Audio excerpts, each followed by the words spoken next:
ലക്ഷ്മിക്ക് ലാലേട്ടൻ ഒരു പണി കൊടുക്കുന്നു, ഒരു ടാസ്ക്കാണ്. ഈ ടാസ്ക് കഴിയുമ്പോൾ ചില ട്വിസ്റ്റുകൾ സംഭവിച്ചേക്കാം. അതായത് അക്ബറിൻ്റെ കുറേ അധികം പാവകൾ കഴിഞ്ഞ ദിവസം ടാസ്കിനിടയിൽ മോഷണം പോയിരുന്നു. അപ്പോൾ അത് ആരാണ് മോഷ്ടിച്ചത് എന്ന് കണ്ടെത്തി വിചാരണ നടത്തി കണ്ടെത്തുന്നതിന് വേണ്ടിയിട്ടാണ് ലക്ഷ്മിയെ അവിടെ നിയമിച്ചിട്ടുണ്ട് വക്കീലായിട്ട്. അപ്പോൾ വക്കീലായ ലക്ഷ്മി ആദ്യം തന്നെ കുറച്ച് സംശയമുള്ള ആളുകളെ ചോദ്യം ചെയ്യുന്നു. നെവിനെ ചോദ്യം ചെയ്യുന്നു. നെവിൻ ഫുള്ള് കള്ളത്തരമാണ് പറഞ്ഞത്. പിന്നീട് ആര്യനെ ചോദ്യം ചെയ്യുന്നു. പിന്നീട് നൂറയെ ചോദ്യം ചെയ്യുന്നു. നൂറയെ ചോദ്യം ചെയ്യുന്ന സമയത്ത് ഇന്നയാൾ അക്ബറിൻ്റെ പാവ എടുത്തിട്ടുണ്ട് എന്ന് നൂറയുടെ അടുത്ത് വന്ന് പറഞ്ഞിരുന്നു എന്ന് നൂറ ലക്ഷ്മിയുടെ അടുത്ത് പറയുന്നുണ്ട്. അപ്പോൾ തന്നെ ഏകദേശം ആദിലയാണെന്ന് മനസ്സിലായിട്ടായിരിക്കണം ആദിലേനെ വിളിക്കുന്നു.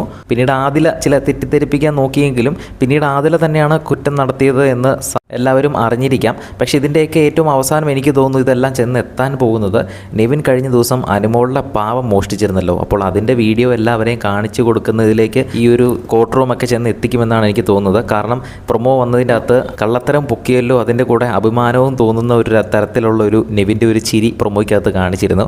അപ്പോൾ ചിലപ്പം ആ ഒരു ദൃശ്യങ്ങൾ കാണിച്ചു കൊടുക്കുന്നത് കൊണ്ടായിരിക്കാം നെവിൻ അങ്ങനെ ചിരിച്ചത്. എന്തായാലും നമുക്ക് നോക്കാം. നെവിൻ പാവ അടിച്ച് മാറ്റുന്ന ആ ഒരു ബ്രില്യൻറ്റ് വീഡിയോ എല്ലാവരെയും കാണിക്കുമോ എന്ന് നമുക്ക് നോക്കാം. കൂടുതൽ അപ്ഡേറ്റുകളുമായി വീണ്ടും വരാം.